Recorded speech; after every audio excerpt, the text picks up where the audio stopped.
그러니까 오늘은 3월 12일 금요일 아침입니다. 오정근의 속속 경제 시작하겠습니다. 제가 준비한 자료를 같이 보시면서 말씀을 나누도록 하겠습니다.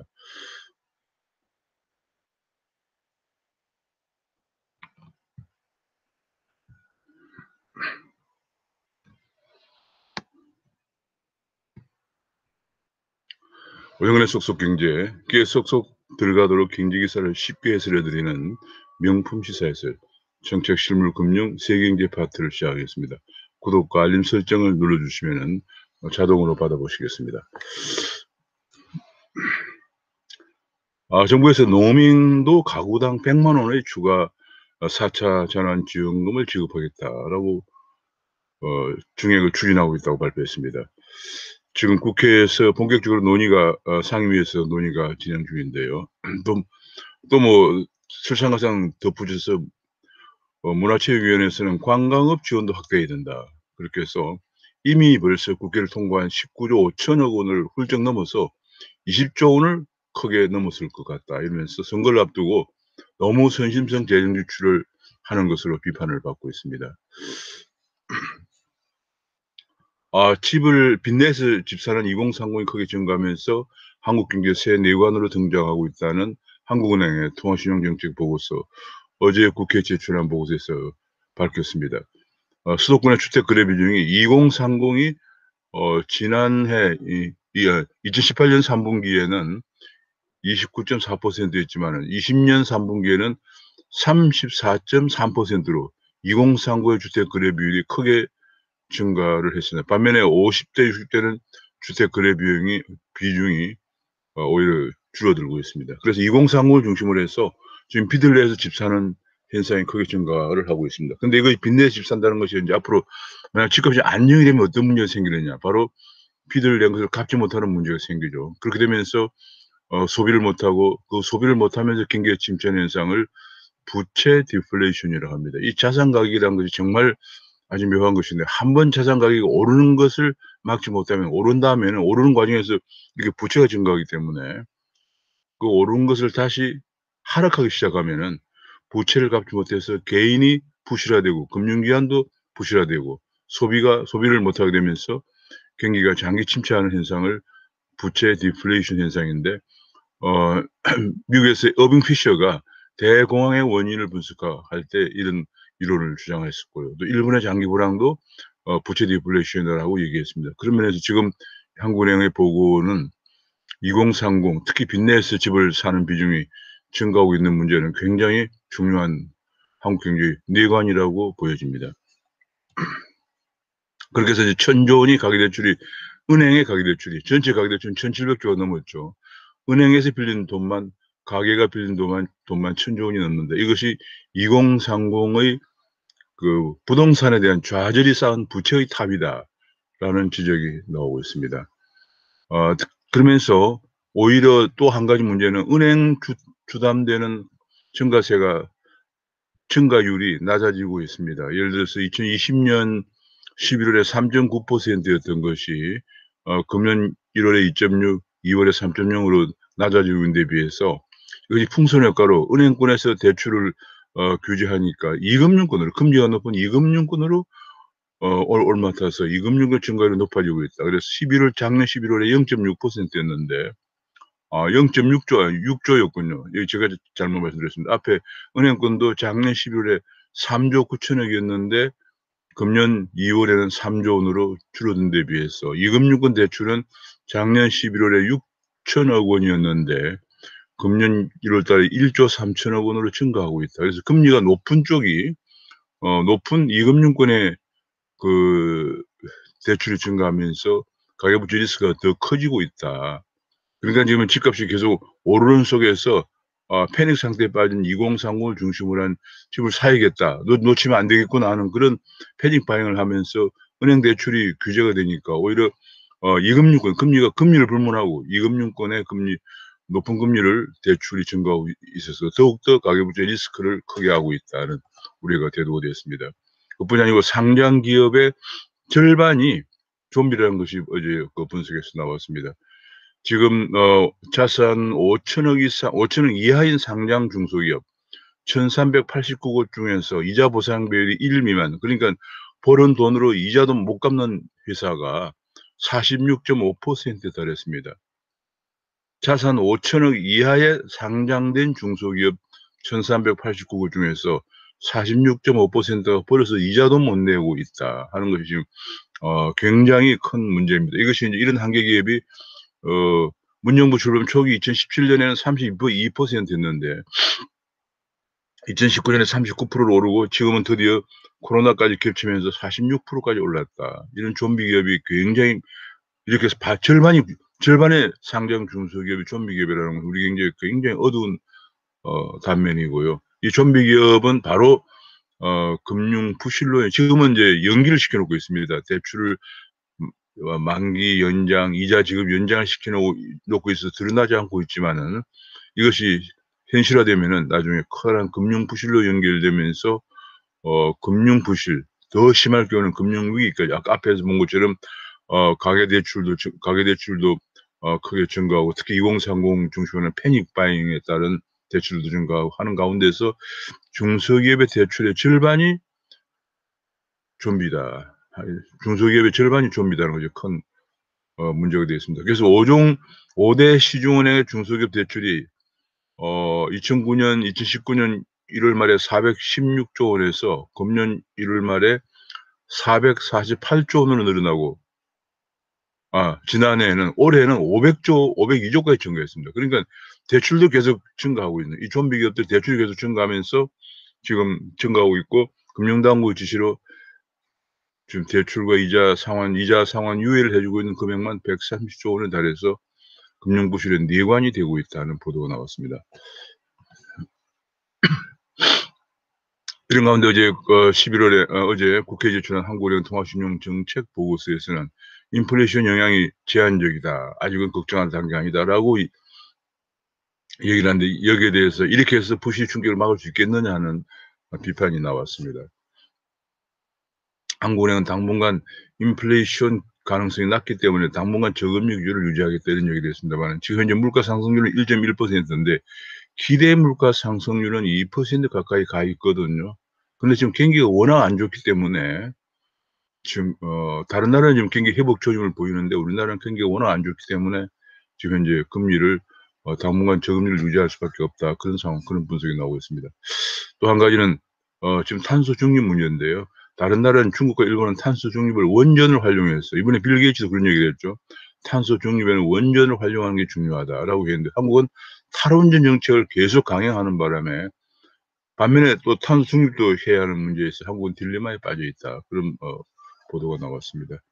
또 이번에 이제 엊그제 한국의 서울의 도시 경쟁력이 12위에서 42위로 30계단이나 추락했다는 일본 모리기념재단의 도시전략연구소의 세계 주요 도시를 평가한 데서 나왔습니다.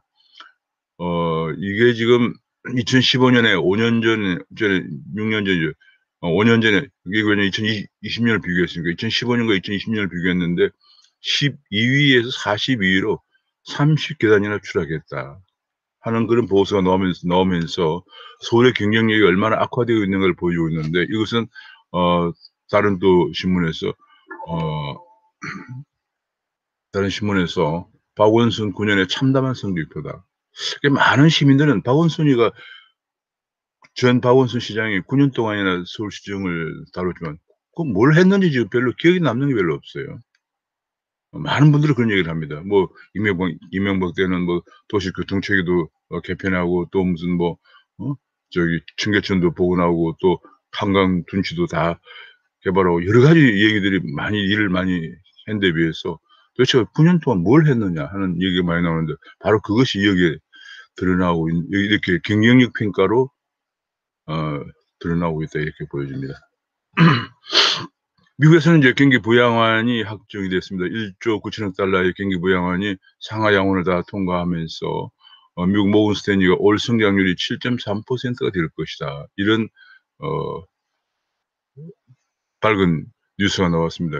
경기가 물론 그 7.3%는 작년에 2020년에 그 코로나로 인한 마이너스 성장에 따른 기저 효과가 있기 때문에 그렇게 7.3% 될 것이다. 그렇게 나왔습니다. 그리고 미국의 굉장히 부양한에도 불구하고 어제 11일 날 새벽에, 한국 시간 새벽에 그 미국 10년물 국채를 입찰했는데 다행히 입찰가 순조롭게 진행되어서 국채 금리가 이틀 전에 1.59에서 1.53으로 하락을 했어요. 그래서 많은 사람들이 시장에서 금리가 더 올라가면 어떻게 하느냐 하는 걱정을 많이 했었는데 1.53으로 하락하면서 미국의 주식시장이나 이런 데서 굉장히 순풍이 돌고 다우존스 지수는 사상 최고를 기록하는 기염을 토하게 됐습니다. 근데 미국은 지금 이 바이든 행정부는 이 슈퍼 부양책 다음에 수조 달러의 인프라 패키지를 추진하겠다 얘기했습니다. 예를 들어 도로 철도에만 2조 8천억 달러가 들어간다. 그래서 지금 문제는 미국의 국가 부채입니다. 계속 국가 부채가 늘어나고 있기 때문에 이미 이제 금년에 GDP 대비 100%가 넘어서 102%까지 도달할 것으로 전망이 되고요. 이것은 원래 이 부양책에 포함이 안 된 거기 때문에 부양책을 포함하면 더 늘어나는데 이걸 과연 어떻게 할 것인가 하는 그런 문제가 있겠습니다.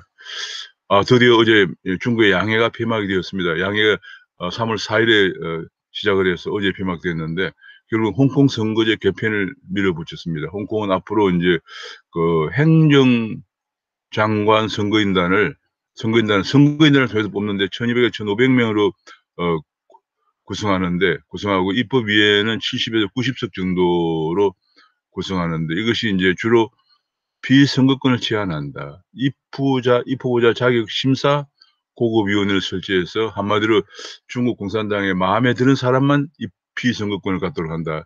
그런 얘기죠. 그렇게 되면서 중국의 소위 일국 양회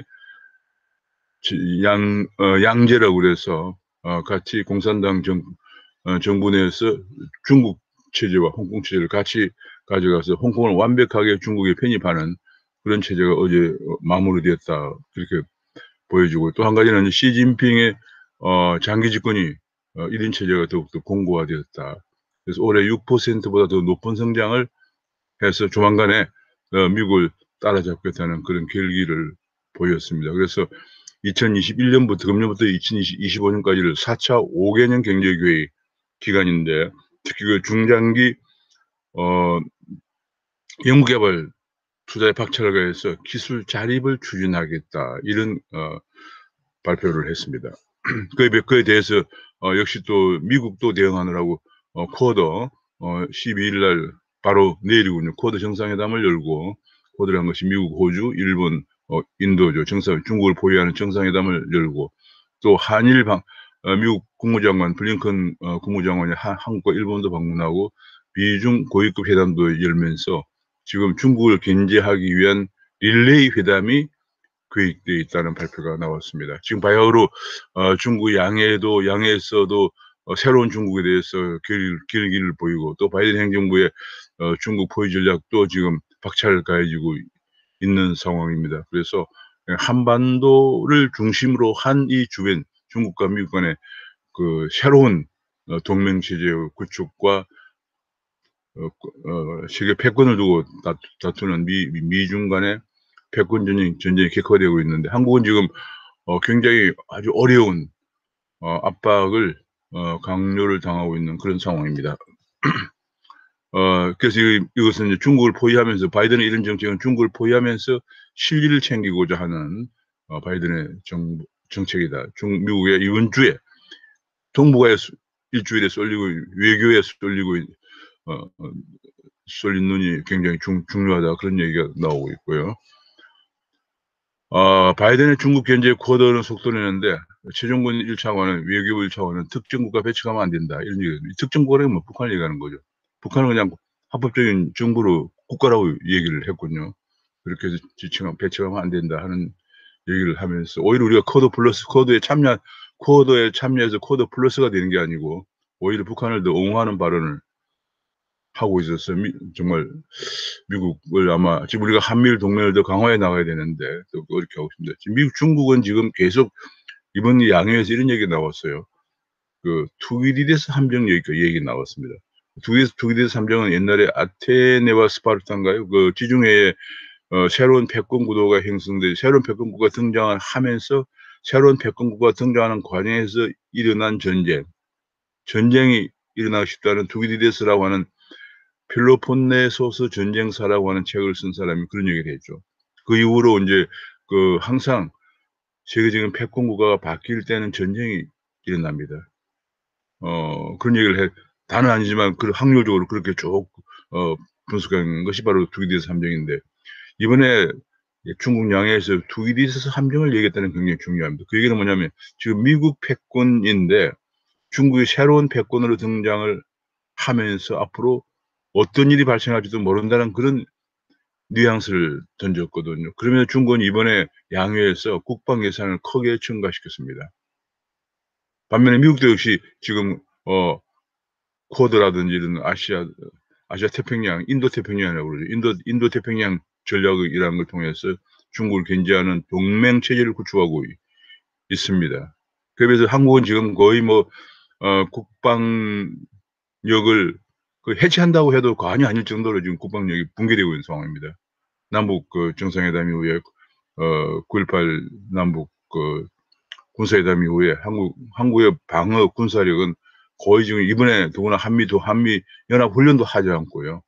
컴퓨터를 가지고 게임을 통해서 한다고 하니까 그것마저도 여당 국회의원 35명이 해서는 안 된다까지 얘기를 국회에서 했다고 하니 정말 어이가 없는데요. 지금 이번에 중국에서 미중 간의 세계적인 패권 쟁탈전이 일어나면서 생길 수도 있는 투기디데스 함정을 언급했다는데 우리는 굉장히 주목해야 되는 그런 상황입니다. 우리가 잘못하고 있다가는 어떤 일이 발생할지 모릅니다. 구한말에 우리가 아무런 준비가 없어서 왕궁에 있는 민비가 일본의 낭인들이 몇 명이 칼 들고 침범해서 시해를 한 사건이 발생했는데 그걸 막아낼 수 있는 병력이 없었다는 얘기죠. 역으로 얘기하면. 그 정도 자기를 방어할 수 없어가지고 러시아 공사관으로 파천을 가는 그런 일이 발생했지 않습니까? 그러다 결과적으로 우리는 일본의 식민지가 되었죠.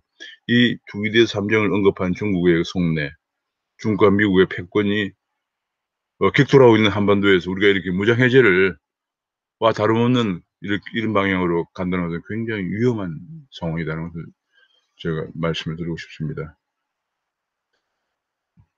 오늘 아침에 이제 그 정책 파트와 세계경제 파트는 이 정도로 마치겠습니다. 근데 그 세계경제 가장 중요한 것이 지금 현재 우리나라의 여러 가지 정책도 중요하지만 국제적으로 지금 현재 미중 간의 쟁패가 한반도를 중심으로 해서 한반도를 싼 그 지역에서 벌어지고 있다는 거.